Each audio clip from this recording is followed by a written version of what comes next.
E para continuar, a gente hoje vai ter uma palestra, né, que vai ser sobre dados estatísticos em projetos de modelagem matemática, com o professor Leandro do Nascimento Diniz, que é o professor da UFRB, de Amargosa. Mas, antes de convidá-lo, primeiro vou saudar que a professora Eliana chegou um pouquinho atrasada, mas ela é a coordenadora da SBEM, mas saudar a professora Eliana, né, como coordenadora. Todos esses projetos, eles fazem parte também dessa estruturação do núcleo da SBEM Bahia, e a gente sauda a professora Eliana. E agora, a gente convida o professor Leandro do Nascimento Diniz para poder proferir a palestra. Obrigada.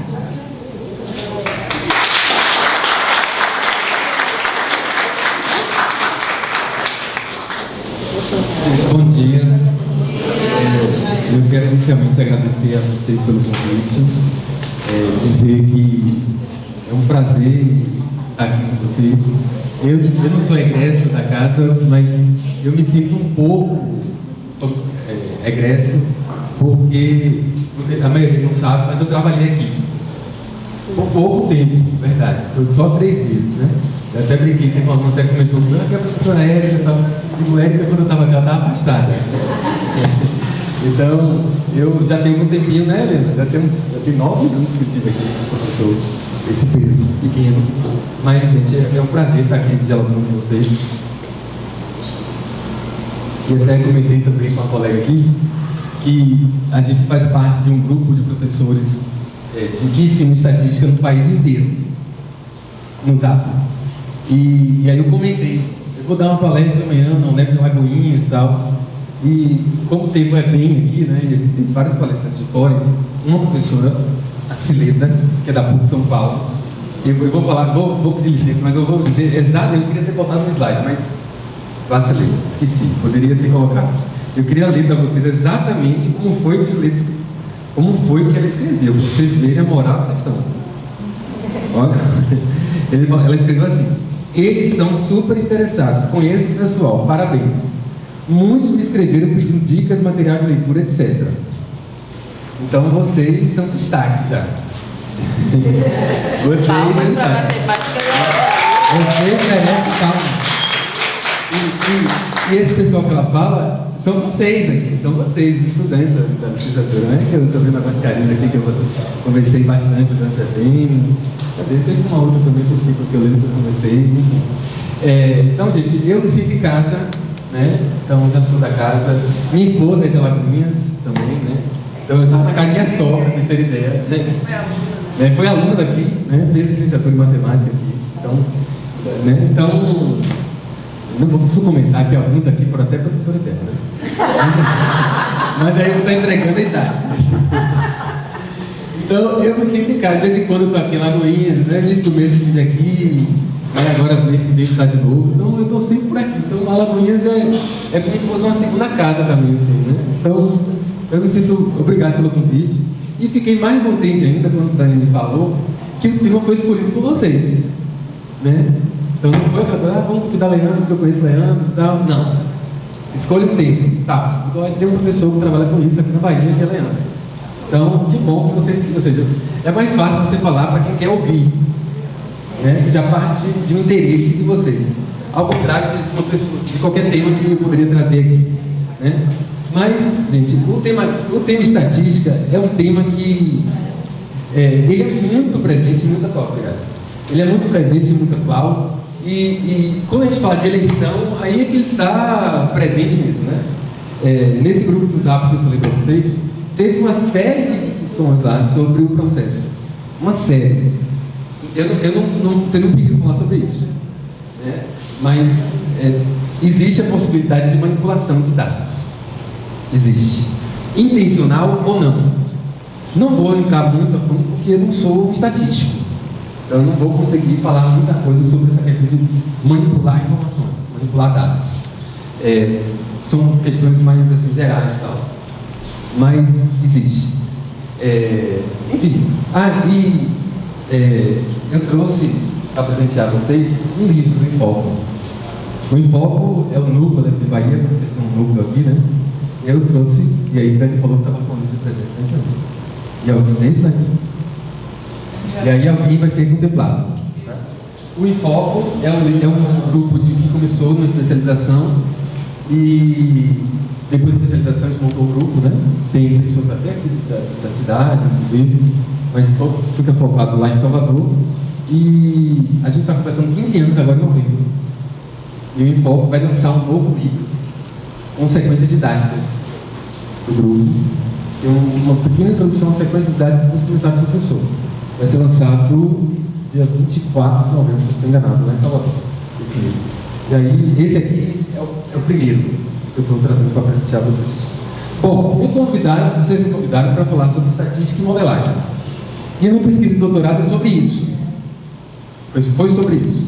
Eu vou contar um pouco para vocês da minha experiência de doutorado. E depois, desse processo, a gente formou um grupo de estudos e pesquisas com os alunos da licenciatura em matemática. E surgiram outros TCCs depois, baseados nessa pesquisa. Eu já trabalho com modelagem já há algum tempo. E também tenho interesse em tecnologias, e também tenho interesse em feiras. Então, eu tenho uma série de coisas que eu movimento. Aliás, a feira é uma paixão. Assim. Eu sou apaixonado pelas feiras de matemática. Tive numa, né, com vocês aqui, que também já me convidou e foi bem legal. Bom, então, como eu não sei se vocês já ouviram falar sobre modelagem, se vocês sabem o que é modelagem, a modelagem, quando eu falo modelagem, eu entendo que é modelagem matemática. E aí eu vou criar uma delimitação bem clara aqui para dizer que modelagem é essa que eu estou tratando. Porque existe uma modelagem matemática da matemática aplicada, que é uma modelagem que não tem nada a ver com sala de aula. Por exemplo, a previsão do tempo é um modelo matemático. Claro que não envolve só a matemática. Envolve questões ligadas à geografia, a clima, relevo, vegetação, etc. Então, esse é um exemplo de modelagem, que não tem nada a ver com sala de aula. Então, são pesquisadores com uma visão interdisciplinar. No início, eram pessoas com diferentes formações, se juntavam. Depois de um tempo, essas pessoas começaram a se juntar em formações interdisciplinares. Por exemplo, tem um mestrado em biomatemática na Unicamp, mestrado e doutorado. Então, juntou a biologia com a matemática, formou uma área nova. E existem outras áreas dentro dessa perspectiva, como por exemplo a biomatemática, a bioestatística e outras. Tá? Física, matemática. Então, são áreas que você articula.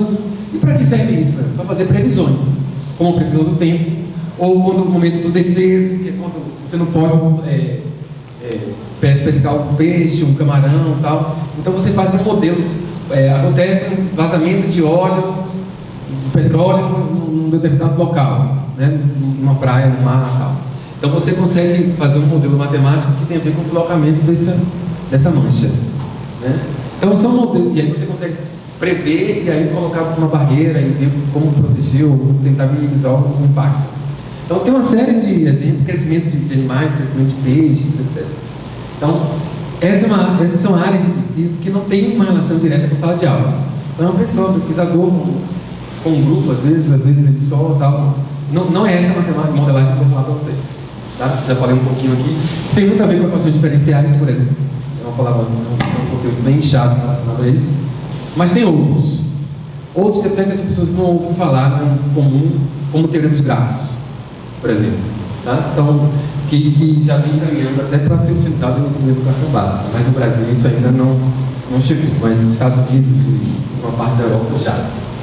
Como Portugal, por exemplo. Bom, então, que modelagem eu estou falando? Então, gente, quando a gente fala a relação da matemática com a realidade dentro de um contexto educacional, é essa modelagem que eu vou falar. E aí, como as pessoas foram tendo diferentes formas de se relacionar com isso, de traduzir isso, de compreender isso, começaram a aparecer diferentes definições ou concepções. Tá? O Brasil tem uma posição, de um modo geral, pode ser entendida como uma utilização da matemática para resolver problemas reais. Então, aqui, os problemas deixados também bem demarcado, aquela atividade que a gente chama de problema, no livro de dados, que é fictício, isso não é modelagem. Tá? Seu João subiu na escada, forma um triângulo, retângulo, e aí trabalhar com seno e cosseno. Isso não é modelagem. Isso é contextualização. Tá? Então, não podemos ter também uma confusão também com relação a isso. Então, veja, eu tenho um problema real, então eu tenho que ter dados reais, eu tenho que ter informação reais, e desses dados eu tenho que fazer algo. E isso envolve a matemática. Mas envolve também, como é real, coisas que não são matemática. Ou seja, já tem uma tensão aí, porque a gente não está acostumado, professor de matemática, a trabalhar com coisas que não são matemática. Né? A não ser essas coisas fictícias, que são feitas para ensinar uma matemática que a gente quer ensinar. Como, por exemplo, um teorema de Pitágoras, ou algo que envolve seno, cosseno, tangente, etc. Tá? Então, isso já é um desafio para a gente. Ou seja, a gente tem que se colocar com a possibilidade de aprender coisas novas com a modelagem. Bom, a concepção que eu adoto é do professor Júlio Barbosa, que é um professor da UFBA. Existem outras concepções, então tem concepções que eu quero ensinar um conteúdo tal. Como é que eu faço isso no modelagem? Tem que fazer. Né? E outras concepções. Tá? Então tem concepções que estão mais próximas, talvez, daquilo que vocês conheçam, como matemática, aqueles que vocês conheçam, o que o professor de matemática faz também na sala de aula. Mas a concepção que eu adoto tem um viés um pouco diferente disso. Por quê? Porque a modelagem é uma atividade de natureza aberta. E aqui seja entendido que, que o problema é entendido como que não tem uma resposta única. Eu posso passar essa mesma atividade para um grupo de alunos e para um outro grupo, e para outro grupo, e ter respostas diferentes. Tanto envolvendo a opinião deles sobre o tema, quanto também envolvendo a matemática que vai estar envolvida. Ou seja, a gente pode ter diferentes interpretações. Isso vai acontecer sempre? Não. Vão ter momentos que a matemática envolvida vai todo mundo vai estar mais parecido, ou igual. Mas a gente pode ter diferentes interpretações para isso. E a gente, como professor de matemática, não está acostumado também a trabalhar com coisas que são abertas. A gente geralmente resolve a equação. A resposta todo mundo é igual. Né? Calcular é a mesma área daquela figura plana, é igual para todo mundo. Então não tem uma possibilidade, geralmente, de trabalhar com coisas que têm respostas diferentes, né? Já que a atividade tem essa natureza. Sendo um ambiente de aprendizagem. O que é isso? São as condições que o professor coloca para os alunos aprenderem. Tanto a aula tradicional, como qualquer outra coisa que seja diferente disso, é um ambiente de aprendizagem. No qual os alunos são convidados. Então, há um convite. Eles podem aceitar ou não, como qualquer outra atividade. No qual nós a indagar ou investigar. Então tem a indagação, tem a pergunta, tem um problema, tem um objetivo. Por meio da matemática. Situações com referência na realidade. Então, a referência na realidade eu já demarquei para vocês. O que é? Então tem situações fictícias, tem situações que são puramente matemáticas. E tem situações que são reais. E ali tem algo diferente. A matemática é meio, não é fim. E a gente está acostumado a trabalhar sempre matemática no fim. Né? Então, por exemplo, mas aí eu estou na atividade de modelagem, daí eu tenho um modelo, acabou aí? Não. Em nenhum contexto acaba na matemática. Nem na matemática aplicada, nem no contexto educacional. Por quê? Porque a gente tem que interpretar o modelo. Quando a gente fala modelo, geralmente modelo matemático, as pessoas pensam sempre em coisas muito complexas, como equações diferenciais, funções, etc. Não. Um modelo pode ser uma matemática bem simples, desde que ela me permita tirar uma conclusão sobre o que eu quero aprender mais. Ok? Então, qualquer representação matemática da realidade é um modelo matemático. Okay? Também há uma confusão com o pessoal que trabalha com laboratório, né? Daquele modelo do laboratório de matemática, para o modelo da modelagem. Também está uma confusão. Aquele modelo que geralmente é concreto, né? O sólido, 3D e tal, pode ser uma representação matemática da realidade, dependendo do contexto que a gente estiver estudando. A gente vai apresentar para vocês alguns exemplos dentro dessa perspectiva. Bom, o Barbosa também coloca que existem casos, ou seja, são possibilidades de você trabalhar a modelagem em sala de aula. O primeiro desses casos, esse caso 1, o professor elabora uma situação problema, ou seja, o professor leva os dados, leva as questões, leva a atividade pronta, como geralmente a gente vê no início de exercícios, atividades do tipo, ele simplifica e coleta os dados. E cabe aos alunos, com o papel do professor, a resolução dessas atividades. Isso, eu não vim para falar sobre isso, mas se vocês quiserem, eu posso apresentar um exemplo. Eu vim falar sobre o caso dos projetos. Os casos 2 e 3 eles são muito parecidos. O caso 2, o professor elabora o problema. E cabe aos alunos, com o professor, outra parte, todos os outros elementos. E no caso 3, que é conhecido na literatura como os projetos de modelagem, aí tudo é compartilhado. Aí você pode perguntar, meu professor, e como é que fica a questão da escolha do tema? Essa é uma outra tensão. Por quê? Porque se eu tiver o interesse de ensinar uma matemática, então o tema tem que ser adequado a isso. Então eu não posso escolher um determinado tema que eu não consiga ver uma relação com a matemática que eu quero ensinar. Então se eu tiver dentro dessa concepção, eu tenho que escolher o tema. Porque se eu deixar o tema livre, corre o risco de eu não conseguir associar com aquela matemática que eu quero ensinar. Por outro lado, eu posso, que aí o Jolê defende, eu posso, e eu também defendo isso, eu posso negociar essa escolha do tema. Como assim? Bom, eu posso, o caso mais extremo, que é o mais difícil, na minha opinião, tema livre. E aí cria um problema no professor. Por quê? Porque pode ter temas muito diferentes na sala. E aí para você gerenciar isso, dá um trabalho. Né? Ou você pode tentar negociar com a turma um tema comum, que aí pode ter várias formas de negociar isso, né? E cada grupo escolhe um subtema relacionado àquele tema. Bom, mas e a matemática? Aí depende do seu objetivo, depende da sua concepção. Né? A concepção do Barbosa é a gente ter uma compreensão maior e melhor da realidade, usar a matemática para isso. Mas e o conteúdo que eu quero ensinar? Você tem outras estratégias para fazer isso. Então, as pessoas também confundem assim, como é que essa é uma discussão difícil de ser feita e tal. Como é que a modelagem entra no currículo escolar, no currículo da universidade? Né? Porque a gente é preso e muitas vezes a gente associa o currículo a uma lista de conteúdos. O currículo é muito mais do que isso. Né? Por quê? Porque todo tipo de atividade, todo tipo de experiência, direto ou indiretamente, pensado ou não pensado na sala de aula, faz parte do currículo. Né? Na sala ou fora, não só na sala. Eu posso pensar comigo dentro dessa perspectiva. Por exemplo, a BNCC não foi pensada dessa lei. Foi pensada muito em lista de conteúdo. Então, a pessoa não, mas está um conteúdo de verdade. Gente, isso aí é uma discussão pequena dentro do que é o currículo.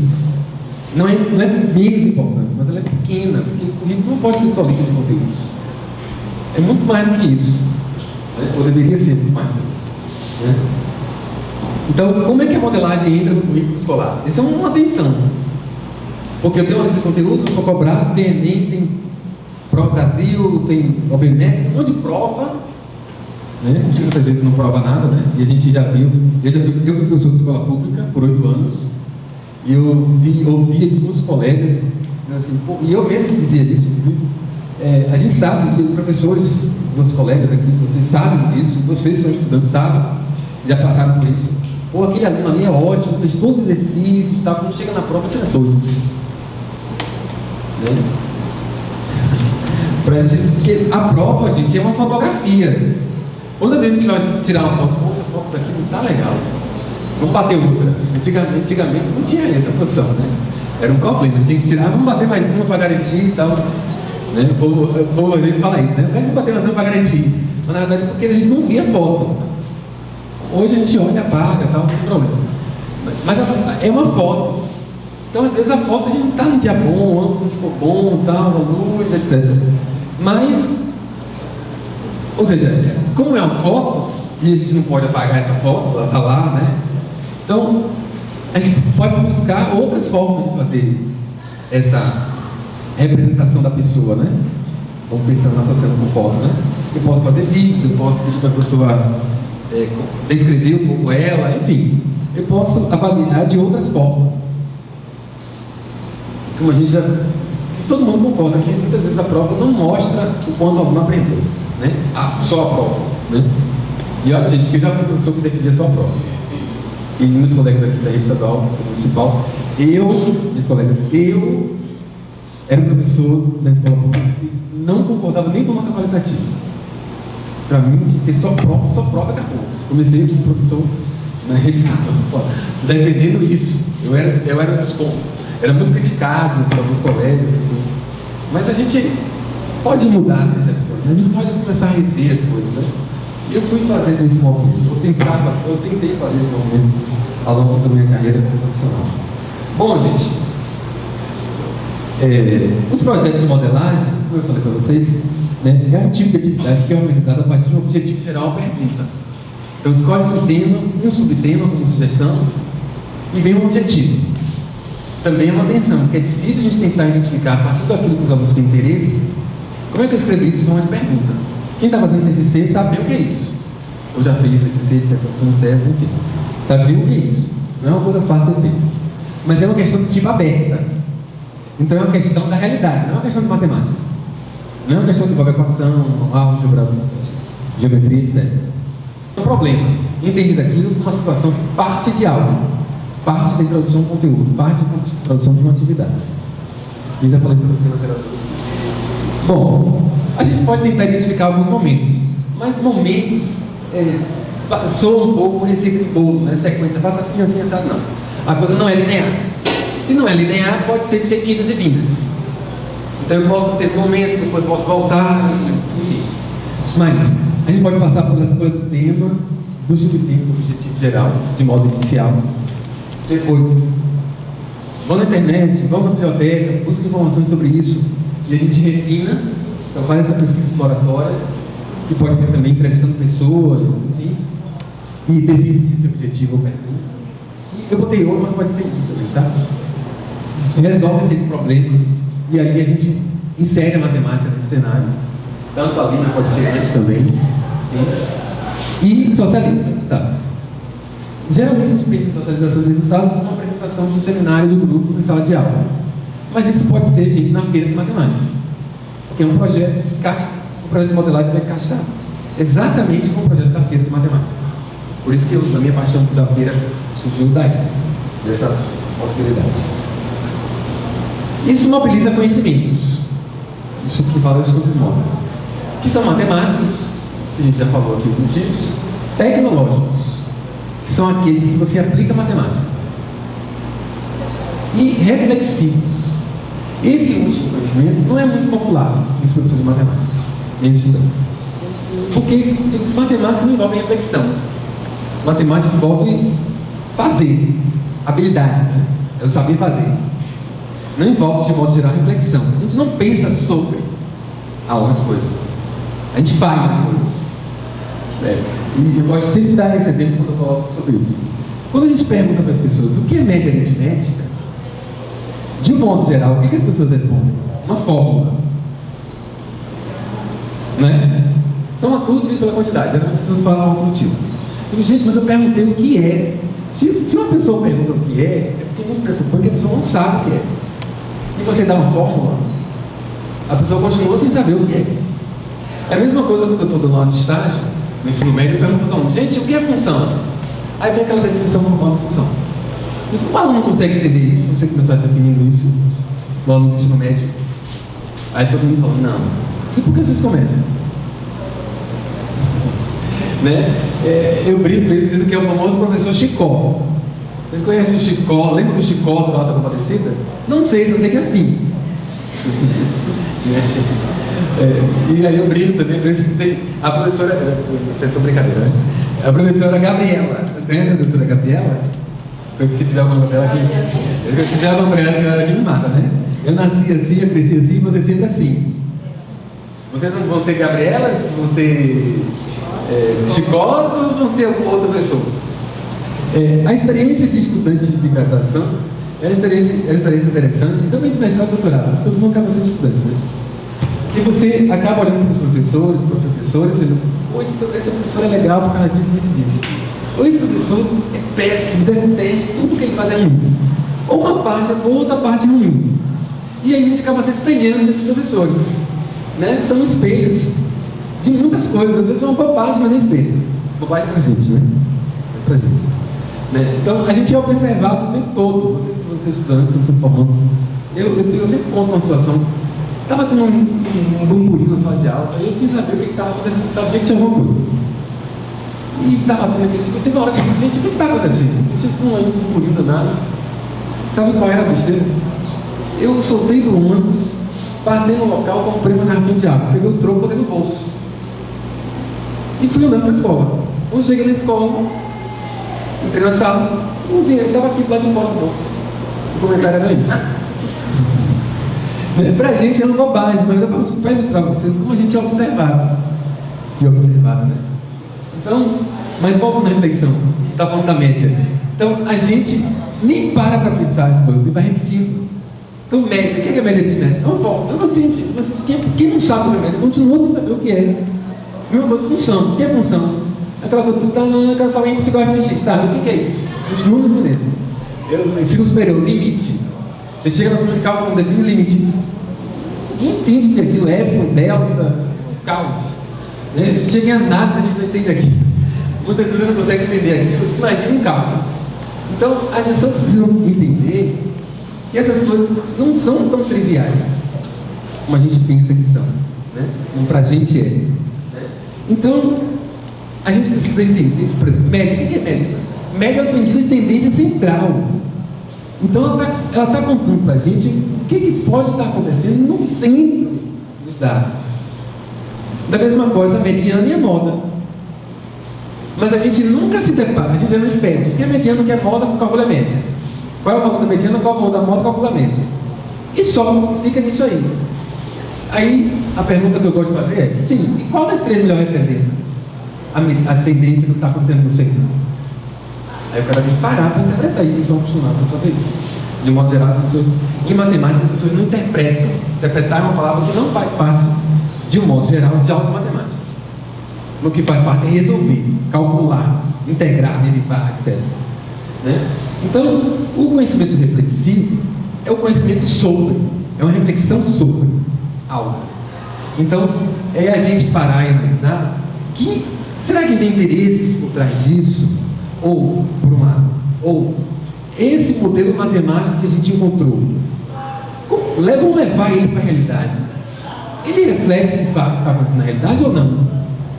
E aí tem uma tensão, porque a gente está acostumado a trabalhar com tudo arrumadinho, né? É um conjunto de pontos, liga reta. Mas aqui, os modelos matemáticos não são arrumados, não são primitivos. Nem na matemática aplicada, nem na educação, nem no contexto educacional. A gente trabalha com aproximações. A matemática se aproxima da realidade. A matemática ela se aproxima da realidade. Ela tenta representar o que acontece lá. Mas dificilmente é o que está lá. É um conjunto de pontos. E quem já estudou física aqui, tem o tal dos metros quadrados, né? Se aproxima de todos, mas nunca é um. Pode até passar por cima de um ou outro e tal. Mas não necessariamente vai passar por cima da maioria. Porque às vezes, no último ponto, que é o que vai me ajudar a fazer a previsão para o ano seguinte, para a década seguinte, etc., é o que está mais distante daquele modelo, daquela função, por exemplo. Então a gente tem que pegar o quê? Minimizar as distâncias, as diferenças do ponto que seria da função do ponto que está lá, para a gente fazer um ajuste de curva, que é um modelo matemático, que é uma função que melhor represente aquele conjunto de dados. Tá? Mas isso tudo, gente, a gente precisa levar para a realidade. A gente tem que olhar na realidade se aquilo tem sentido ou não. Ou seja, eu tenho que refletir como é que essa matemática está na realidade. Algumas vezes não reflete. E a gente tem que cortar. Isso que eu falei para vocês, que aqueles momentos eles tinham cheio de desvios. Isso tanto o matemático aplicado faz, quanto o educador com seus alunos devem fazer. Bom, falando um pouco da educação estatística. A educação estatística, gente, é o GT12 da SDEM, da Sociedade Brasileira de Educação Matemática. Então, esse grupo dos aptos de vocês é um grupo desse GT, né? Tem professores que trabalham com estatística, com seu ensino em várias universidades do país. Alguns são estatísticos mesmo, de formação inicial, mas começaram a se interessar por uma área e entendem que essa área entende-se como uma área de pesquisa que tem como objetivo estudar e compreender como as pessoas ensinam e aprendem estatística, o que envolve seus aspectos cognitivos e afetivos do processo de ensino-aprendizagem, a epistemologia, que é a construção dos conceitos estatísticos, o desenvolvimento de métodos e materiais de ensino visando o desenvolvimento do letramento. Letramento estatístico, que é uma das competências da estatística, que é você compreender o mundo. É uma leitura de mundo. E aí está envolvendo estatística. Né? É um pouco freiriano isso também, né? Mas é uma das competências que se diz, a pessoa aprende estatística se, primeiro, atingir o letramento. E a outra competência, as outras competências que envolvem a manipulação desses dados, dessas operações, dessas fórmulas, dessas coisas. E a outra é essa reflexão sobre, que é o pensamento estatístico. Tá? São essas três competências. Então, para atingir os objetivos de ensinar estatística, se eu conseguir atingir os objetivos das competências estatísticas, aí os alunos aprendem, tem mais chance, pelo menos, de aprender estatística. Ou seja, a estatística ela não é feita, como está na maioria das universidades, para aplicar fórmulas e resolver coisas. Né? Uma crítica que eu faço aos livros dá uma tabela, construa um gráfico de barra. A gente não deixou nenhum cara pensar que tipo de gráfico o cara pode fazer. Nem isso não deixou o cara pensar. Né? Enfim, então, na questão dos gráficos, especificamente, a gente tem duas ações centrais. Uma delas é a interpretação e a outra delas é a construção. E elas são de naturezas distintas. Ou podem ser de caráteres de naturezas distintas. Quando interpreta, a gente não constrói. Quando a gente constrói, há uma necessidade de interpretar. Claro que nos livros isso geralmente não acontece. Como eu falei para vocês, dá o tabela, tal, pede o gráfico. Tipo de gráfico, tal. Mas essa construção de gráficos, de alguma forma, você tem que atender a uma série de elementos. Tem que ter no gráfico. Por exemplo, título. Todo gráfico tem um título. Tem que tentar refletir o que está lá no gráfico. Tem que escolher uma escala. Tem que definir uma escala. Né? Tem que definir o que vai estar em cada par de eixo, por exemplo, se for um gráfico de barras ou de colunas. Tem que ver uma legenda. Então tem as suas particularidades, o tamanho da barra, etc., o tamanho da escala, então tem a particularidade de cada dos tipos específicos, né? O tamanho dos setores, enfim. Mas então essa parte é uma parte mais técnica da construção, que no livro didático geralmente é contemplado. Mas pedir para a pessoa construir o gráfico e ele tem que decidir qual tipo não é comum. E aí as pessoas não sabem para que serve cada tipo, porque você nunca se deparou com isso. De modo geral, você tem dificuldade de entender em que momento eu construo um gráfico de barras, ou de linhas, ou de colunas, ou de pizza. As pessoas geralmente têm dificuldade de entender isso.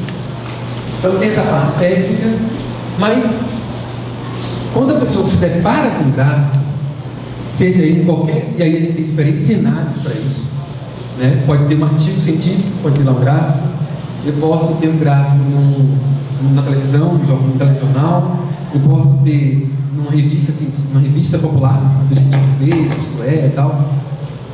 Enfim, eu posso ter gráfico em vários cenários. E as pessoas, jornais impressos, né? E as pessoas fazem associações e formas de trabalhar com esses gráficos diferentes. Em cada contexto desse, ele pode ser usado de diferentes maneiras. Ou para ilustrar, ou para visualizar, ou para manipular a informação. Ou para tentar atender. Quando a gente fala manipular, eu vou tocar, mas se vocês quiserem, eu posso falar depois. Mas isso, quando a gente se depara com o gráfico, a gente mobiliza coisas. Que são os conhecimentos prévios. Olha, isso aqui é 20%. Então, o que é 20%? Então, a pessoa consegue, olha, isso aqui é 70%, então ele é maior. Então a pessoa se depara com conhecimentos que são anteriores a ele, né?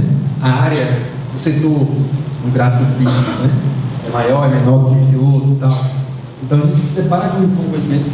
E quando a gente fala experiências, porque dependendo do tema do gráfico, a gente pode mobilizar algum tipo de experiência anterior. Por exemplo, se o gráfico for sobre violência, eu posso lembrar sobre alguma situação que eu vi, eu conheci relacionada a tal. Então ela mobiliza conhecimentos. Então a interpretação do gráfico, a construção do gráfico, ela pode mobilizar conhecimentos. E com isso emerge a possibilidade de novos diferentes significados, tanto para o gráfico como para a experiência. Porque você pode estar dialogando com alguém sobre isso, ou a partir do que tiver naquele gráfico que está sendo contado, né? Isso vai balancear com diferentes aspectos do processo que podem estar envolvidos Essa parte da interpretação e da construção dos gráficos. Bom, quando a gente se depara com a interpretação de gráficos estatísticos, né, entrando agora na pesquisa sobre o tema, a gente tem um autor que eu consigo, que é um autor antigo, que já dizia que para eu interpretar o gráfico, na interpretação de gráficos, eu tenho 3 livros. E aí, gente, eu faço um convite para vocês, toda vez que vocês estiverem num livro didático, numa prova do Enem, olhem com essa lente, para a gente analisar que tipo de questões a gente está se deparando. É só uma leitura de dados, tipo, que nesse ano o valor é tanto, para esse candidato tantos por cento. Então, é uma leitura pontual, e isso está nos livros didáticos. Qual o valor para o ano de 1980? Está lá o valor, a gente identifica e tal. Você tem que fazer uma leitura entre os dados, tipo, você tem que comparar valores. Qual o maior valor desse gráfico? Eu tenho que olhar para todos, esse é o maior. Então eu tenho que comparar. Então eu tenho que fazer uma leitura entre eles. Então isso também está no livro de dados. Mas agora ler a lista de dados não está. É muito difícil. O que seria isso? A gente tem esses dados aqui até 2017. O que vai acontecer em 2020? Geralmente a gente não se depara com questões para além daqueles dados, para além daquela informação que está ali. Geralmente não, esse tipo de pergunta geralmente não está em livro didático, não está em prova do Enem, não está posto para a gente pensar. Então a gente quer ir a questão da interpretação. Então as pessoas não interpretam o gráfico. Eles geralmente pegam aquelas informações e fazem conta, ou pegam aquela informação, ou fazem uma leitura pontual. Então, os livros didáticos, a prova do Enem, não dá chance de mobilizar nos alunos outros tipos de situações. Mas, eu e o Carlos Eduardo Monteiro, o Monteiro primeiro, depois eu na sequência na tese, a gente foi além disso. Falou o seguinte, isso está lá presente, mas tem outros elementos que fazem parte quando o aluno se depara e vai interpretar um gráfico. Ou a gente pode mobilizar outros tipos de conhecimento. Uma referência contextual. Tipo, a pessoa tem uma opinião sobre aquele tema do gráfico. Então ela pode expor sua opinião, que pode envolver aspectos políticos, econômicos, sociais, culturais. Como eu falei aqui, se um gráfico sobre violência, eu posso fazer um comentário. Eu vi um assassinato de uma pessoa, ou eu passei numa rua aqui, teve uma pessoa que estava um cadáver ali e tal, ou falando de um modo geral da violência. Então as pessoas, aquilo pode se mobilizar. É parte do processo da interpretação. E aquilo pode me revelar também, gente, coisas que são afetivas, ligadas às emoções e sentimentos. Se o gráfico é sobre acidente de trânsito e eu tive um acidente de trânsito, aquilo vai me mobilizar tristezas ou alegrias, pode mobilizar uma série de questões. E olha que aquilo não necessariamente pode estar nas questões que o professor colocou, mas aquilo pode nos tocar de alguma forma. Então, isso também pode ser mobilizado. E isso tem a ver com a simplificação pessoal, já tem a ver com o próximo ponto da ali presente. E eu trouxe na minha tese a ética matemática, mas eu vou apresentar para vocês esse exemplo na sequência. O Monteiro chamou isso de senso crítico. Ele colocou os 3 primeiros livros que tem a ver com o conteúdo da matemática, e aqui entendo matemática como parte, a estatística como parte da matemática escolar, porque tem uma briga entre matemática e estatística. Porque matemática é uma coisa, estatística é outra, matemática é exato, estatística não. Estatística é incerteza, matemática é certeza, então tem uma briga entre eles lá. Não se pode dizer que estatística é parte da matemática, mas eu falo que escolar, que aí não tem briga. E aí eu quis destacar isso, eu chamei disso aspectos socioculturais. Aí eu separei da matemática. E trouxe mais um elemento para o Monteiro trazer. Eu vou apresentar para vocês os exemplos de projeto, eu vou falar um pouco de como a etnomatemática pode fazer parte da interpretação de gráficos. Há também os níveis de construção. Aí um pesquisador espanhol, o Arteaga, e na tese de doutorado dele, ele pegou um conjunto de 100 professores de pedagogia e pediu para jogar a moeda, cara coroa. Pediu para que eles jogassem, todo mundo jogasse uma determinada quantidade de vezes, e depois compilasse os dados dos colegas e construísse um gráfico. Alguns professores entenderam que tinha que representar os seus dados no gráfico. Então, primeiro jogada, teu coroa, marcou lá, aí fez uma barra. Segundo, o cara marcou outra barra. E foi colocando uma barra para cada lançamento que ele fez feito. Então, ele representou os dados de modo individual. Já outros professores, eles juntaram os dados dele, um cara e coroa. Ele fez duas barras, duas colunas. Uma de cara e outra de coroa, mas só os dados deles. Outros pegaram todos os dados de cara e fizeram gráfico. E todos de coroa tiveram outro dado. Então, cada distribuição foi representada no gráfico. E o nível mais elaborado, e aí é importante de fazer um parênteses tanto dos níveis de interpretação anteriormente mostrados, quanto de construção, de nível. O que é o nível? É uma hierarquia, né? Então, pressupõe que o nível, o último nível, incorpora todos os outros. O segundo nível incorporou o primeiro, por aí, assim por diante, tá? Então, quando você apresenta várias distribuições no mesmo gráfico, esse, para o ATH, é o último tipo de nível de construção de gráfico. Então, quando o aluno faz isso, ele consegue fazer qualquer um dos 3 níveis anteriores, tá? Bom, agora eu vou contar para vocês uma experiência. Essa experiência aconteceu em setembro, lá de Amargosa. A gente desenvolveu com a professora 15 projetos de modelagem em diferentes turmas. Eram turmas do curso de agroindústria, zootecnia e enfermagem e agropecuária também. Esses projetos eles começaram no ano, terminaram no ano seguinte, eram no segundo, terminou no terceiro, alguns no terceiro e terminou no quarto. Esse processo, enquanto você dava aula de matemática, aconteceram a cada 15 dias ou a cada 3 semanas as reuniões, onde os alunos eram cobrados dentro daqueles momentos que eu mostrei para vocês. Ao final, culminou numa feira. Os alunos tiveram produzindo relatórios, slides e depois um banner para apresentar na feira, né? Os dados que nós, de modo geral, dados são símbolos, números, letras, frases soltas. Quando a gente e eles são coletados através de observações, experimentos ou simulações. Por exemplo, uma entrevista. Posso coletar dados assim, ou indo num livro, ou indo numa determinada fonte, etc. Mas esses dados, esses símbolos, letras, palavras, quando eles são comparados entre si, e quando eles são comparados também com outros contextos, com outros cenários, ele pode começar a fazer sentido. E assim é que a gente tem a informação.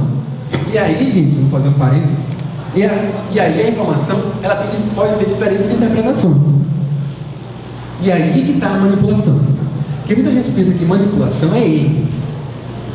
Não, manipulação é interpretação, quer dizer, pode ser um erro. Não estou dizendo que não possa ser. Mas é a manipulação, ou seja, é a apresentação de dados conforme aquilo que lhe convém. Então eu posso escolher uma escala que ressalte algo ou não. Então se eu pegar valores muito próximos e pegar uma escala, eu posso pegar uma escala de tal forma que os valores podem aparecer alinhados no gráfico de linhas. Mas eu posso escolher uma escala que eles podem estar, por exemplo, crescendo. Destacamento do crescimento deles. Então vai depender muito da forma, da ênfase que eu quero dar àquilo. E a ênfase, de um modo geral, são os interesses econômicos, sociais, políticos, etc. Então, manipulação tem muito a ver com isso. Mas, graças a Deus, ela não é automática. E aí, por isso que a escola sem partido é um absurdo. Que nenhuma manipulação é automática. Se pressupõe que todo tipo possível de tentativa de manipulação é automática. A literatura, a pesquisa em estatística já diz que não é. Porque senão, qualquer grande órgão ou qualquer grande mídia estaria, e a maior do Brasil é a Globo, estaria manipulando tudo o tempo todo, não está. As pessoas já olham para a Globo, é a Globo, já não olham, já olham desconfiado. Então, nenhuma manipulação é automática. Por isso que a escola sem partido não tem sentido. E as pessoas entendem que isso não é uma ideologia. A escola sem partido é uma ideologia. Tudo que nós fazemos é uma ideologia. Ou seja, é um ponto de vista. Então não tem sentido definir, não, a escola é neutra. Nada é neutro. Nenhum juiz é neutro. Porque tudo é interpretação da informação. Por isso que tem a justiça. Porque tem um advogado que olha por um ponto de vista, uma interpretação, e tem um outro advogado que vai olhar por outro ponto de vista, outra interpretação. Então dizer que não existe interpretação é uma falácia, é uma mentira. Então, a escola sem partido é uma ideologia. É uma ideologia, é uma forma de interpretar o que a escola pode oferecer para as pessoas. Então não tem sentido. Então, o que a gente deveria defender? Que se apresente diferentes formas, diferentes possibilidades. Abra-se o debate.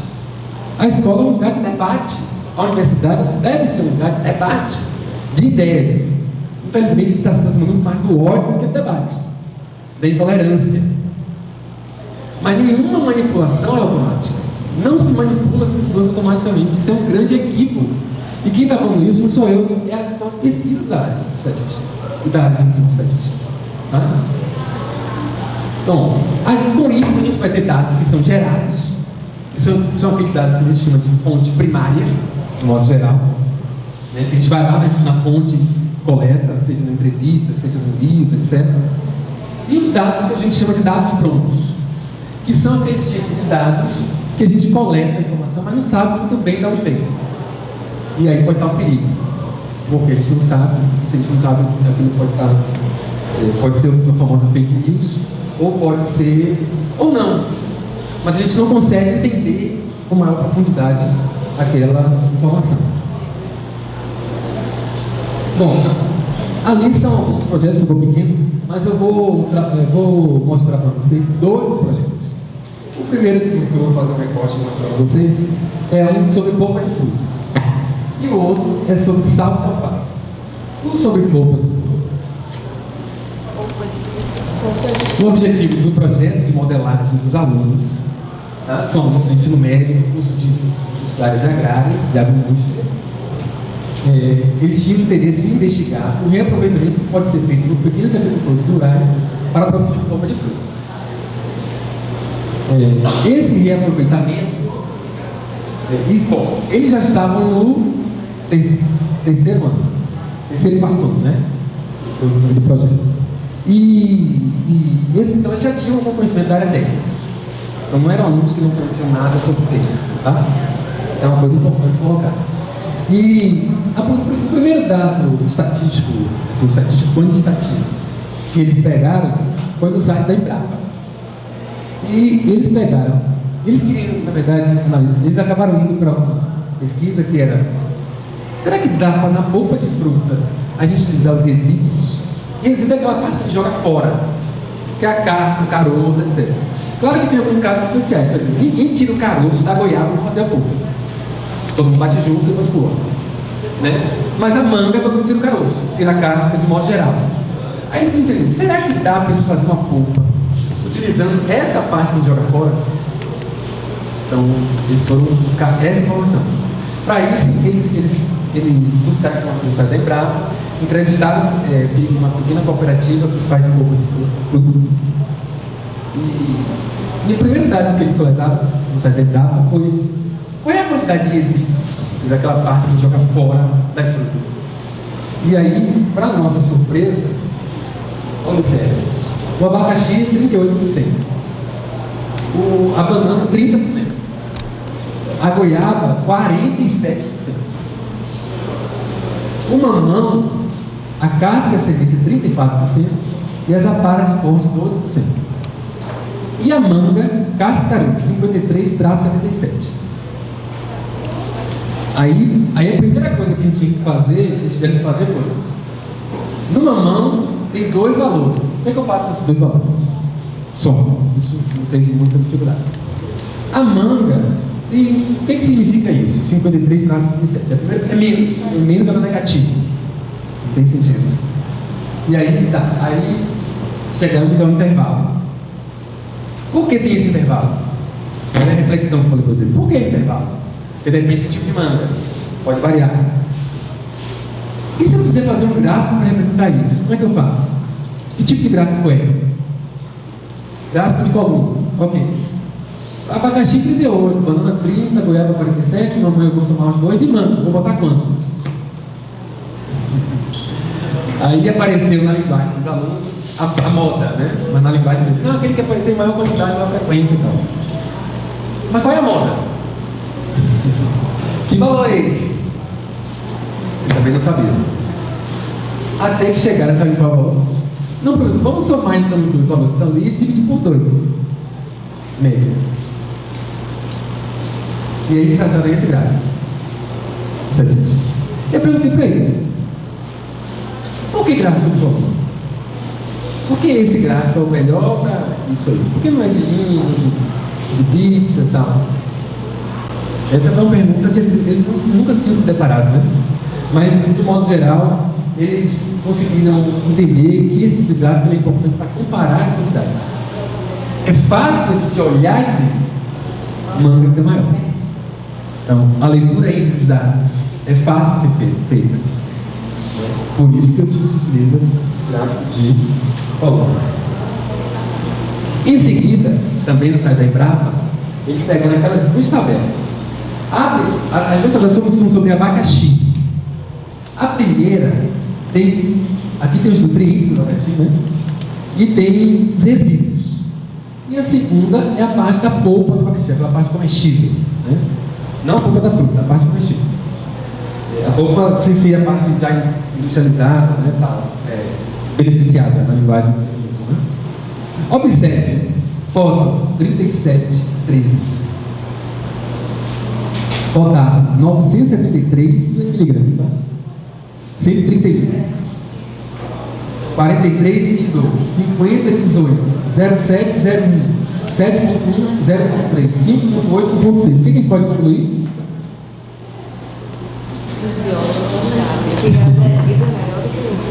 Em todos os nutrientes, o resíduo tem maior quantidade do que a parte que a gente compra. Justifica porque é interessante tentar aproveitar o resíduo. Observe como tem um impacto. Tudo aquilo do abacaxi, que é a casca, a coroa, o miolo também, que a gente geralmente joga fora. E eu nem sei que joga fora, mas aquela parte que joga fora do abacaxi, ela tem mais nutrientes do que a parte que a gente compra. Então justifica a gente tentar reaproveitar isso. Bom, mas eu falei, nós vamos pegar esses dados e vamos botar no gráfico. Então, a princípio, eles queriam fazer um gráfico só com resíduos, um gráfico só com a parte comestível. Mas se a gente quer comparar a informação, não seria melhor a gente colocar tudo num gráfico só? Tá, então façam aí. Olha o gráfico desse. Aí eu perguntei: zinco, maior é resíduo ou parte comestível? Olha só para o gráfico. O zinco não tem nada. Não tem nada aqui no gráfico. Visível, né? Nada visível. E tem. Mas não está aqui, ó. É 0,7, 0,1. Mas como a nossa escala foi o maior valor, é 973, então eles foram até 980. Ali não aparece nada. 0,7, 0,1. Então vejam como mobiliza. Isso é feito no Excel. Mas fazer Excel não aprende. Olha como vocês vão ver o que tem de possibilidade de aprendizagem aqui. Então a escala não está boa. Eles escolheram uma escala aqui de 50 e 50, menos 20 para 30, 30 para 80, etc. Então a escala escolhida ali foi de 50 e 50 no eixo vertical. Mas eu falei, não dá para ver. A gente pode colocar o valor máximo 200? Pode. Opa. Agora. E a gente continua não vendo assim. Mas já dá para ver, pelo menos o ferro e o manganês. Dá para ver que é maior. Mas o zinco continua não vendo. Sim. E quanto é o valor do potássio? Massa. É 973. Mas ali só está aparecendo 200. Não pode. Está cortando ali. Né? A coluna. Não pode. E aí? Gente, olha quanta possibilidade de discussão, de interpretação os alunos tiveram. E com Excel. Você dispensou a parte da construção manual, que leva um tempo, né, grande e tal. Liberou essa parte para foco na interpretação. Né? E matemática. Estou mostrando para vocês. estatística, né? Mas matemática. Bom, aí, esse poxa, professor, veja como se com os ventos na escala de 50 e 50 continuam não aparecendo, então a gente tem que diminuir, tem que dar um zoom ali e tal. Mas esse zoom vai fazer com que o valor muito alto fique difícil. Eles não conseguiam colocar essas duas informações em destaque no mesmo gráfico. E aí, eles tomaram uma decisão. A gente pode quebrar isso aqui em dois? Pode. Como é que vocês vão fazer isso? Aí eles fizeram assim. Eles separaram até 10 é o gráfico do lado de cá. Esse gráfico é do direito, do lado direito. Os três últimos que estavam aí na tabela. E os valores maiores que 10 estão aqui. E aí escolher uma outra escala, são escalas diferentes. Né? Daqui, gente, vai até 8. Daqui vai até 20. Então são escalas diferentes. E a partir dali fica fácil de tentar identificar qual é o valor correspondente para cada. E o ponto central do gráfico, eu consigo comparar esses valores. Ok? E aí tem toda uma discussão depois sobre a parte mais qualitativa, que é, vale a pena ou não inserir? Vale, mas aí tem todo um critério, tem que ser feito, etc. Não ficamos só na parte de matemática, tá? Bom, agora o grupo Salsa Face. O grupo Salsa Face, eles queriam analisar como os pequenos agricultores têm um lucro na venda de salsa face na feira livre. Então, para entender como é que essas pessoas compreendiam isso, eles foram na feira e conseguiram entrevistar 3 vendedores. O primeiro deles, o seu Ademário, ele é revendedor. Então ele vai lá na plantação de uma pessoa, comprava o molho, é uma palavra na feira meio estranha, né? A gente fala moe, né? As pessoas não falam molho de alface, fala moe, ou outros nomes, né? Mas eles usavam molho, moe, eles falam molho, né? Norma culta, né? É moe, né? Mas o nome da norma culta é molho. Olha o conhecimento, essa na matemática. Isso. Norma culta. Vamos negar, mas... Bom, aí o seu Ademário ele pedia 400 unidades de molho a R$1 e lucrava 50 porque ele comprava por 50 centavos. Comprava 50 centavos, ele vendia por R$1 e lucrava 50. Dona Antônia, ela era uma pequena agricultora, ela produzia e vendia não só salsa alface, mas também outros animais, pequenos porcos, ela vendia frutas, vendia outras coisas. Por isso que não vendia muito, só sempre. Vendia por R$1 e lucrava R$1. Vendia por R$1 e lucrava R$1. Seu Giovanni já tinha uma quantidade maior, bem maior, né? 1.500. Vendia por R$1 e afirmou que lucrava R$1. Bom, aí eu pedi para eles fazerem um gráfico para representar a situação. E eles me colocaram esse gráfico. Aí eu perguntei para eles. São 2.000, que aqui o total é 2.000, né? 1.500 mais 400 mais 100. São 2.000, e que esse 2.000 é dividido entre eles? Não. E por que vocês fizeram um gráfico desse? Voltando àquela história que eu falei para vocês. Aí o professor Chico, não sei, isso aqui é assim, esse gráfico é legal, é bonito, então vou fazer. Então, mas eu digo, o gráfico dos setores representa o quê? Parte do todo. Ele representa parte do todo. Então, se não é um todo que você está dividindo em partes, então não é um gráfico de setores. Aí, eles fizeram esse outro gráfico. Tá, então agora a gente consegue comparar as quantidades. Cada um está bem compreensível, visível e tal. Aí veio a questão da polêmica. Mas professor, então eles erraram. E como assim? Porque a pessoa para produzir vai gastar água, vai gastar adubo, vai gastar tempo. Como é que ele disse que só lucrou R$1 se ele vendeu por R$1? Como é que o lucro dele é o mesmo valor da venda? Se ele teve custos. E seu Giovanni ainda tinha 2 auxiliares lá, 2 ajudantes lá da feira e tal, que ele pagava uma diária. Isso não vai entrar na conta? Então o lucro está errado. Não. Aí eles dirão inicialmente um susto, assim. Digo, mas vocês não disseram para mim durante aqui as atividades que a gente precisa respeitar a opinião do pequeno agricultor, que a gente não pode chegar lá e dizer, você está errado sempre desse jeito, que a gente tem muito que aprender com eles, que a gente precisa respeitar eles, e agora vocês estão dizendo que eles estão errados? Aí isso é um susto, assim, né? Eles se deparavam com isso dentro do discurso qualitativo, mas não um número, né? Matemática exata, assim, lucro é lucro, receita menos custo. Não se discute isso na matemática acadêmica.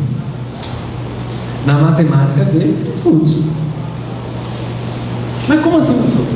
Gente, é uma outra forma de enxergar a matemática. A gente está tão habituado a só enxergar a matemática acadêmica, escolar, que a gente não consegue perceber que existem outras formas de fazer matemática. Então, para essas pessoas, essa forma que eles manifestavam a matemática era suficiente para a sua sobrevivência, para a sua forma de lidar. Ou seja, o que é matemática? A sua forma de associar, de articular, de interpretar, de associar, de comparar, de medir no dia a dia. É essa. E essa forma, para eles, é suficiente. Para quê? Para a sua sobrevivência. Então, ele consegue sobreviver com essa matemática que ele criou. É a famosa na vida dele na escola zero. Né? Eu sei fazer a conta do troco na feira, mas não sei fazer a conta de subtrair na escola. Né? Arquitetura, não sei fazer. Então, a gente precisa enxergar esse gráfico com esse viés, porque se a gente não enxergar por esse viés, esse gráfico está errado. Ou seja, se eu não trouxer um conhecimento étnico-matemático para interpretar esse gráfico, está errado. Então, é aí que a gente precisa mobilizar um tipo de conhecimento que a matemática pura, acadêmica, solar não dá conta. Porque se a gente olha com esse viés, com essa lente, está errado. De fato, a matemática acadêmica está errada. Mas para a matemática deles lá, está certo. Deles é uma outra forma de fazer matemática. Ok? Então, por isso que é um resultado da minha tese, a esta matemática, para analisar a concepção desses vendedores. Bom, gente, o que eu tinha para falar para vocês é isso, e a gente está aberto ao debate. Obrigado pela paciência.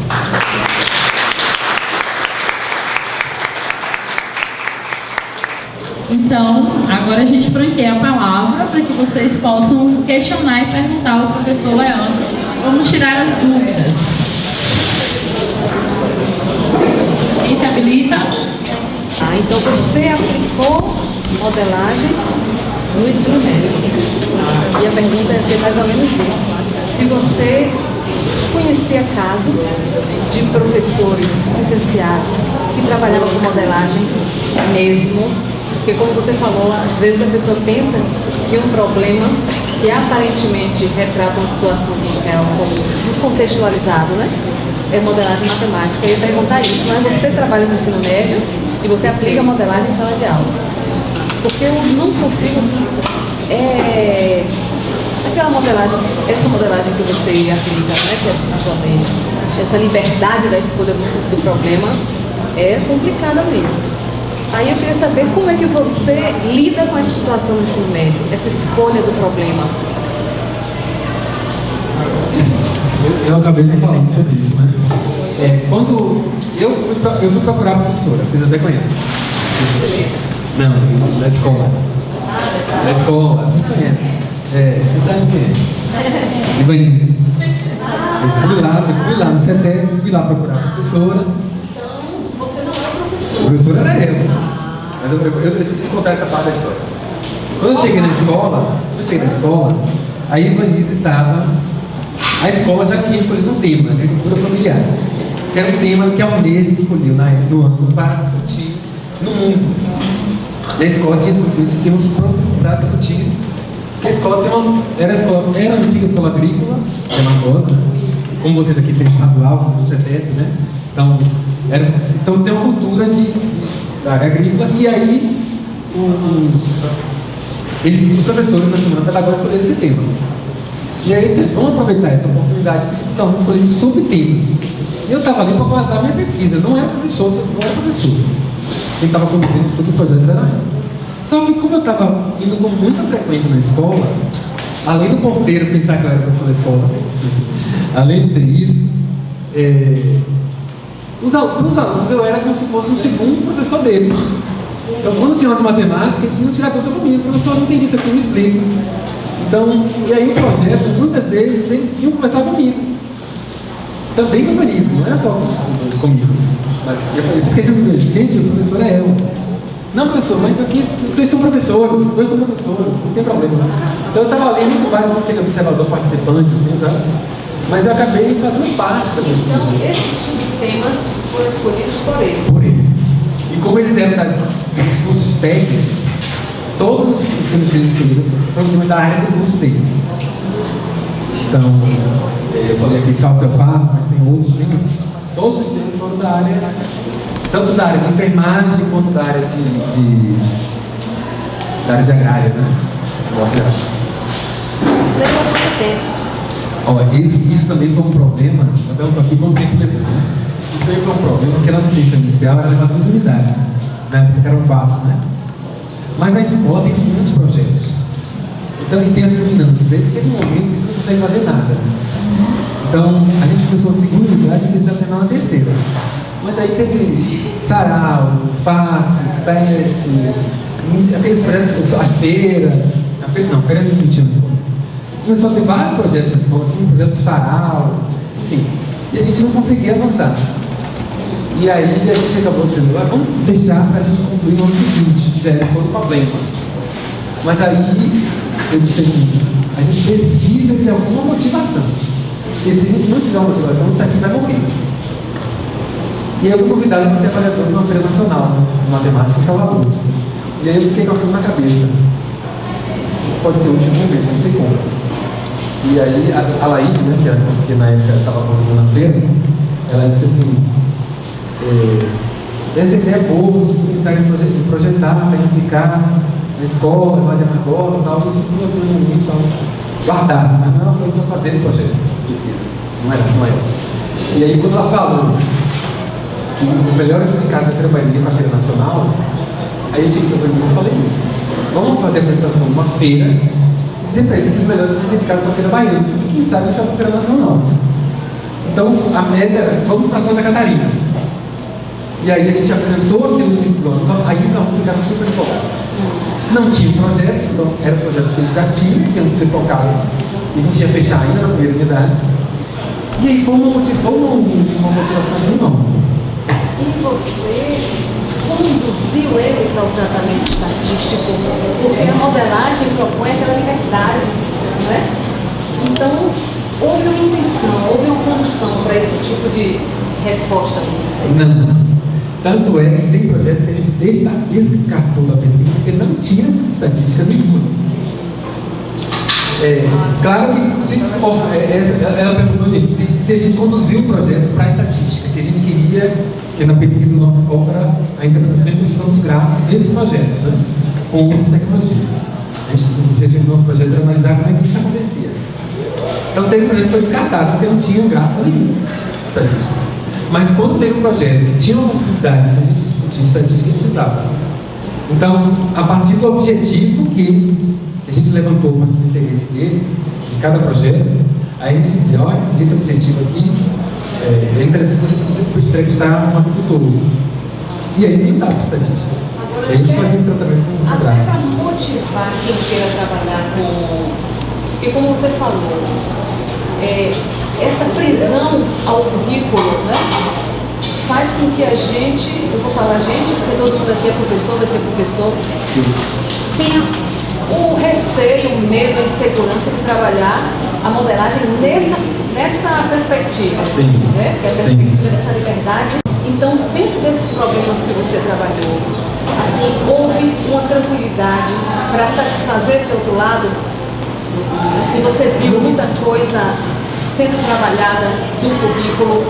Era terceiro ano, né? Teve turma para o segundo, teve no terceiro, teve turma para o terceiro, teve no quarto. Técnico de 4 anos. Teve 2 turmas que isso foi um pouco tranquilo. Por quê? Porque era a turma do 4º ano e estatística estava bem naquele período. Então teve turma que foi tranquilo, porque quando ele estava analisando os dados, ele estava vendo estatística paralela. Então, mas o pessoal estava no segundo, então estava no segundo, foi no terceiro não estava. Vendo esse conteúdo, estava no conteúdo. Lá eles dividem o conteúdo de 3 anos em 4, um pouco diferente assim, da escola regular do ensino médio. Então isso tem um pouco de tensão. Eu nunca vi isso, não sei que gráfico é esse.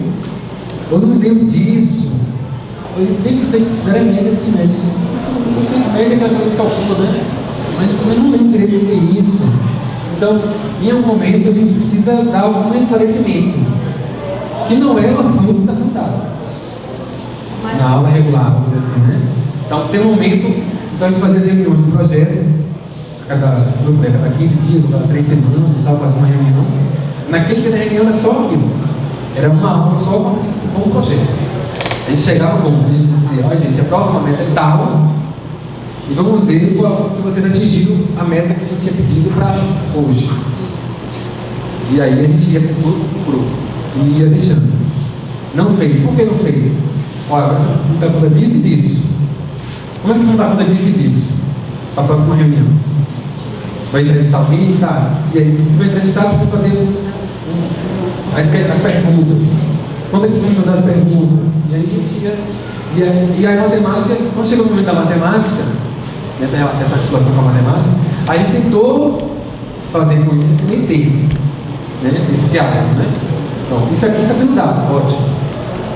Então, isso aqui você já conhece, está familiarizado. Isso aqui não está. Então, vamos ver como é que a gente vai. A gente, tipo, acaba sendo uma vídeo dupla, porque a gente aprende muito. Eu não sabia o que era. Tem vários termos da técnica que eu conheci, metodologias que eles utilizam para coletar dados que eu conheci. Eles usaram uma escala tônica. Isso para mim é um palavrão, não sei o que é isso. Mas a gente sabe o que é, só não tem nomenclatura. Quando a gente faz uma pesquisa, qual a sua opinião sobre? Gosto muitíssimo, gosto muito, gosto pouco, não gosto, não desgosto. Isso é escala tônica. Escala de emoção. Isso é uma escala estatística, qualitativa, né? Mas tem uma hierarquização, né? Tem uma hierarquia, tem um nível de gostar muitíssimo, a desgostar muitíssimo. Você pode colocar diferente, você pode colocar 5, 3, 7, 9 itens, né? Então, a gente tem uma integridade técnica também, né? Eu vendo vários deles que eu não conhecia. Então, não me deu o que é isso, me explica aí o que é isso. Resíduo, então, a gente trabalha com pouco, com resíduo, existe isso, existe. Então, a gente vai aprendendo. Então, enquanto professor, a gente abre a possibilidade de a gente aprender muita coisa que a gente não sabe, não tem que não conhecer tudo. E na modelagem, como tema real, muito provavelmente a gente não vai ter controle. E a gente também, a possibilidade da gente, ó, isso aqui é estatística, vocês não conhecem, mas eu posso fazer uma apresentação geral, ó. Esses gráficos. Então, a gente vai abrindo a possibilidade de quebrar um pouco aquele currículo linear, né? Porque a gente tem. Quando eu dou modelagem na graduação, tema livre, tema totalmente livre, né? Porque ele é disciplina e tal. Aí teve uma equipe que queria analisar a feira livre de Amargosa. Eu quero fazer uma pesquisa sobre a feira. E como assim? A gente quer entender como é que. A gente não sabe muito bem, parece que é meio desorganizada, se tem critério, se eles pagam alguma coisa, o tamanho, porque tem uma pessoa que parece que a parte da carne dele é enorme, outra parece que é pequena, uma coisa para verdura. Vamos tentar entender como é que é isso. Então, a primeira coisa que os estudantes foram dizer é: qual é a planta da feira? Qual é a planta baixa da feira? Geometria. Então, vai ter projeto, vai ser precisa mais de estatística. Mas aí vocês vão tentar entender depois. Como é que se distribui isso na feira? Tem alguma regra, tem algum modelo, alguma lei que traz isso? Tem. Como é que isso é tratado da lei? Como é que é isso na prática? Há uma condução nas perguntas, é igual o juiz, né? Elas são perguntas com funcionalidade. Então tem. Mas o ponto-chave que foi defende é que você não cuida do interesse do aluno. Exatamente. O ponto é a questão aí. Que aí é o ponto central. Se você não. Porque se você não, você mata o projeto. Se você começar a conduzir para o que você quer ensinar, você acaba matando. Professor, Pode ser que não tenha nada a ver, por exemplo. Ele não é mais o professor nesse caso não é mais o ator principal. Ele é apenas o condutor, o lapidador em algumas questões, não muda isso. Você tem ali professor barra aluno. Justo. Aí eu estava vendo uma pena que desligaram ali, porque eu não sei, você segue com a questão do doutorado, você tinha falado que teve mais TCCs por aí, não foi? E aí tinha um slide que eu terminou anotando, você dizendo quais eram os níveis, segundo o autor lá, de interpretação dos dados, que é aquele seco até chegar a uma interpretação mais ampla da condição, de onde for, a condição, digamos assim, humana, de onde foi subtraída e utilizada, né? Não sei se você coloca isso na sua pesquisa do seu fase diária, mas ali a minha interpretação toda em cima da teoria das inteligências múltiples, né? E é assim super legal, se a gente consegue colocar isso no salário de aula e na matemática, se você está botando ali os casos, eu sou biólogo, eu estava toda a biologia na fisiologia, eu já estava entendendo claramente o que está acontecendo ali. E a questão da interdisciplinaridade, até para a gente conseguir fazer com que, quando eu fiz biologia, eu sempre digo isso para elas, quando você diz relator, pois eu fui aluna de algumas aqui, eu também errada, né? Então, isso era quando era lá atrás, elas já estão em outro movimento de evolução, da mesma forma que você, da mesma forma que eu. E se a gente pudesse fazer esse casamento, esse projeto ia terminar em outro lugar. Se tivesse um biólogo ali, ele ia para outro campo. Eu entendo que é o projeto da escola, e tal, mas era muito legal a gente começar a tentar ver um grupo de estudo, por WhatsApp, pelo que fosse, para trabalhar com a questão das inteligências múltiplas. Porque cada aluno vai trazer as suas qualidades individuais e necessita, entre aspas, necessita desenvolver aquelas outras coisas, né? A gente tem alguns comentários técnicos que nos ajudaram, que devem ter gestão de projetos. Eu falei de escala idônica, né? E essa escala idônica é uma professora da área técnica, um agrônomo, que deu uma sugestão para os alunos.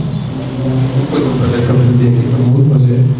Eles queriam fazer uma experiência diferente, assim, que foi com um brigadeiro de banana e um brigadeiro de aipim.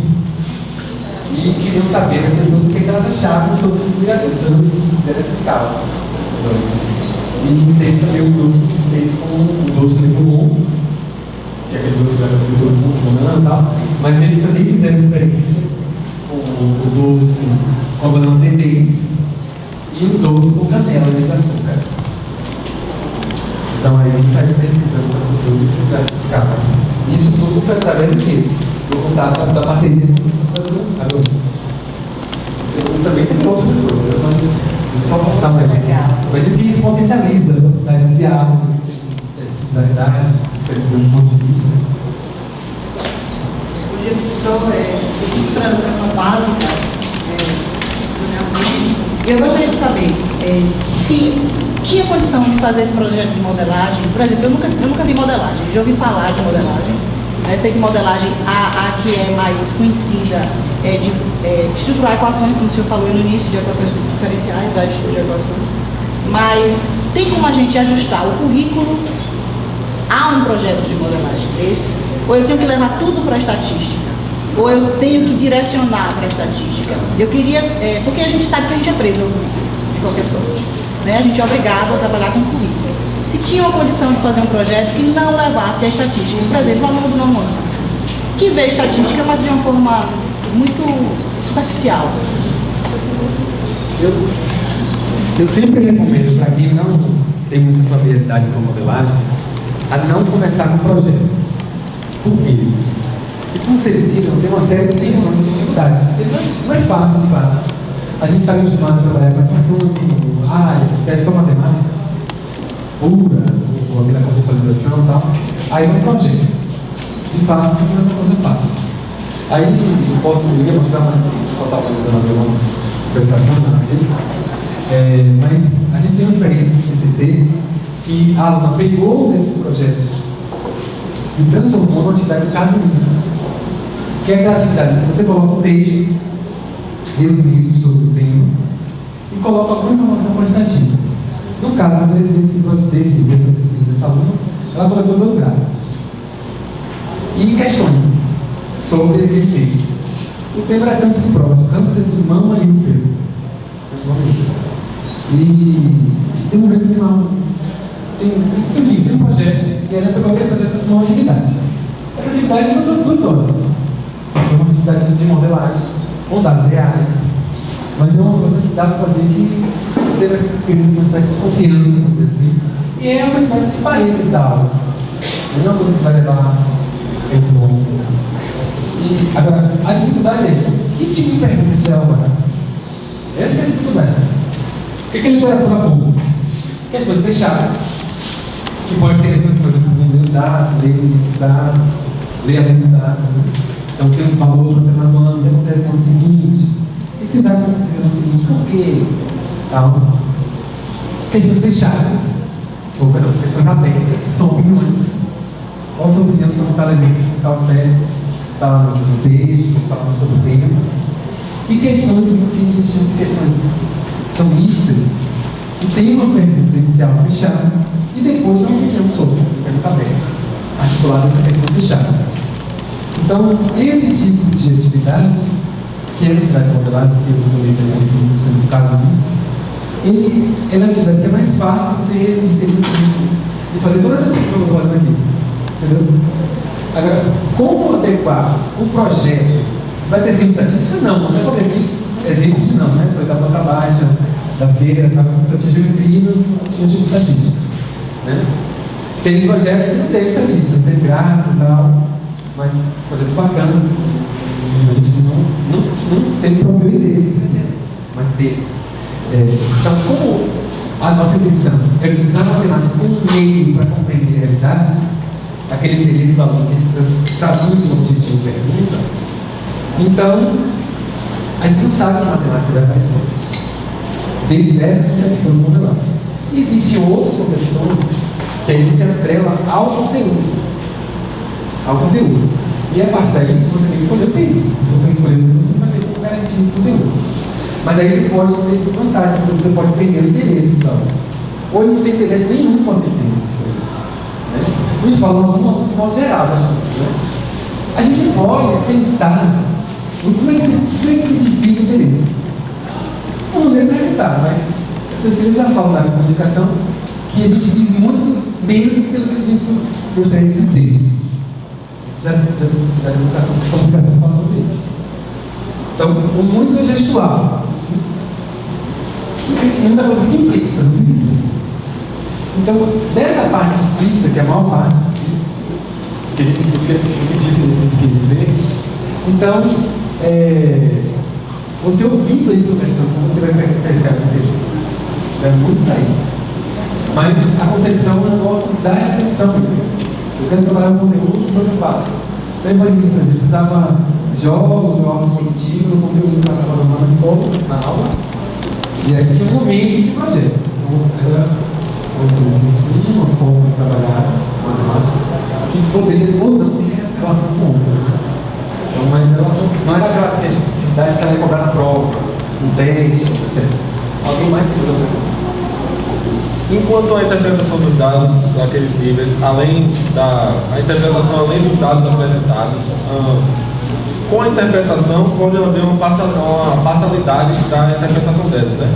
Em algumas pesquisas a gente tenta encontrar, pelo menos vocês, a imparcialidade máxima, como no caso das eleições. Há alguns critérios para estabelecer essa imparcialidade? Ou se houver, você pode citar alguns? Você falou sobre a questão da imparcialidade. Imparcialidade nunca existe. Nunca existe. Por exemplo, nas eleições ou nas pesquisas, eles têm alguns critérios para que ocorra. A gente busca imparcialidade de uma forma mais sistemática? Não tem como. Não. O mais coerente deveria ser cada meio de comunicação, cada mídia deveria ter um editorial onde ele se posicionasse, o grupo se posicionasse, qual é a visão que eles têm. Como nos Estados Unidos acontece. Por isso que o Trump foi chateado lá com um monte de veículo de comunicação que não estava apoiando ele. A maioria não apoia. Né? Mas eles são obrigados a se posicionar. Ou então, mostrar para o público os critérios que eles adotaram, como foi feita a pesquisa. Isso também deu polêmica. Isso deu polêmica no grupo que eu falei para vocês. Porque as pessoas não entendem muito como é que a pesquisa estatística funciona, né? E tem uma parte gente, que é aleatória. Por exemplo, teve um. Não sei se vocês chegaram a ter acesso a isso, mas teve uma pessoa no Zap que postou um Zap que circulou e ele parou, ele encontrou uma pessoa sendo entrevistada na rua. E aí ele começou a filmar. E aí ele falou assim: agora me entreviste. Não é mais aleatório. Ele sabe que está sendo pesquisa, então deixou de ser aleatório. Aí o funcionário lá, acho que era da Folha, no geral, você não posso. Aí ele começou a falar: não, porque eu vou botar em Bolsonaro aqui hoje. Não é por isso. Não é por isso. É porque a pessoa é informada a andar de cabeça baixa na rua e de repente levanta a cabeça, você. Entendeu? Então, e aí tem uma parte estatística também por região, proporcionalidade, etc. Mas a aleatoriedade tem que existir, então não pode ser, eu não posso dizer sobre uma entrevista, não pode ser, não é mais aleatório. Mas a imparcialidade ela nunca existe. Isso eu digo para você. O que poderia acontecer, por isso que as pessoas não entendem a história da regulamentação ou regulação da mídia. As pessoas pensam que é manipular a mídia para não ser contra o governo. Não é isso. É que a mídia se posicione. Ele precisa se posicionar. Eu sou a favor, nosso grupo é a favor do candidato tal. Ou defende tais ideias. Porque as pessoas, que seria mais justo com a gente, para a gente entender, ó, esse grupo apoia tal candidato, e aí a posição dele, por isso que ele está dizendo isso. Então seria muito mais coerente e justo para a gente, por exemplo, a gente acha que a Globo provavelmente apoia o candidato tal, e aí tá. Quando vai falar de tal candidato, mete o pau. Quando vai falar desse candidato, só flores. Então, falando desse esclarecimento, provavelmente, aí as pessoas que não têm determinado conhecimento, na situação do país como um inteiro, né? Sendo que as pesquisas são feitas em centros urbanos, determinadas escolhas, o horário que vai influenciar, por exemplo, regiões da cidade. Tem uma série de questões que são colocadas. Né? Teve uma das pesquisas que as pessoas colocaram no grupo com um pouco de dúvida, porque ficou muito concentrado em alguns estados. Mas aí é a questão da aleatoriedade, alguns estados que a gente sabe que o Bolsonaro estava ganhando. Mas isso é parte da aleatória também, né? E aí entra no que muita gente não entende, que é a margem de erro e o nível de confiança. Né? Nenhuma pesquisa estatística é exata. Ela tenta refletir o que pode acontecer na realidade, ou não. Por exemplo, tem um caso que é bem conhecido nisso, dessa questão da pesquisa, pelo menos para quem gosta de futebol. Teve um ano aí que o Fluminense tinha 99% de chance de ser rebaixado na Série A. E conseguiu escapar do rebaixamento, com 99% de chance de ser rebaixado. E conseguiu escapar. E aí os torcedores do Fluminense fizeram uma camisa: rebaixamos os matemáticos. Não, gente, é aquele 1%, sabe aquele 1% da música? É aquele 1%. Então, faz parte, pode acontecer. Né? Como aconteceu, inclusive, nas eleições, né? A gente via casos de candidatos que estavam em terceiro e estavam em primeiro. É aquela margem de erro ali. Faz de tudo para não chegar lá, mas pode acontecer, né? Alguma outra questão? Pergunta? Mais alguém que gostaria de fazer alguma pergunta? Olha, aproveite. Dúvidas? Então, gente, eu agradeço a vocês pela paciência, pelo convite. Como eu disse para vocês no início, eu estou sempre aqui por Alagoinhas, né? Então, parte da família da minha esposa daqui, então parte da minha nova família daqui. Então, eu estou sempre por aqui, então precisamos da gente para dialogar sobre qualquer coisa, estamos aí, tá? Então, muito obrigado e até a próxima.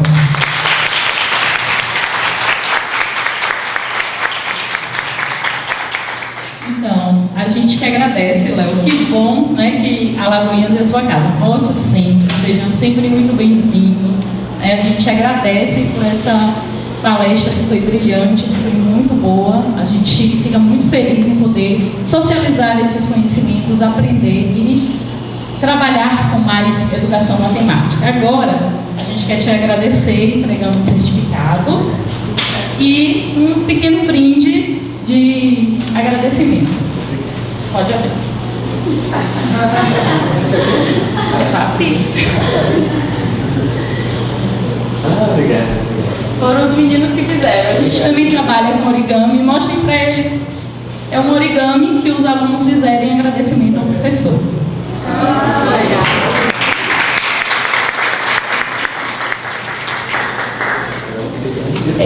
Agora, antes da gente fazer a nossa atividade cultural, a gente já fez, né, os agradecimentos a Léo, a todos os professores presentes, da educação básica, daqui do corpo docente, do colegiado de matemática, que sempre dá um apoio, né, tá entendendo que a universidade ensina pesquisa e extensão e colaborando para que essa atividade aconteça e aconteça com sucesso. Então a gente fica muito feliz.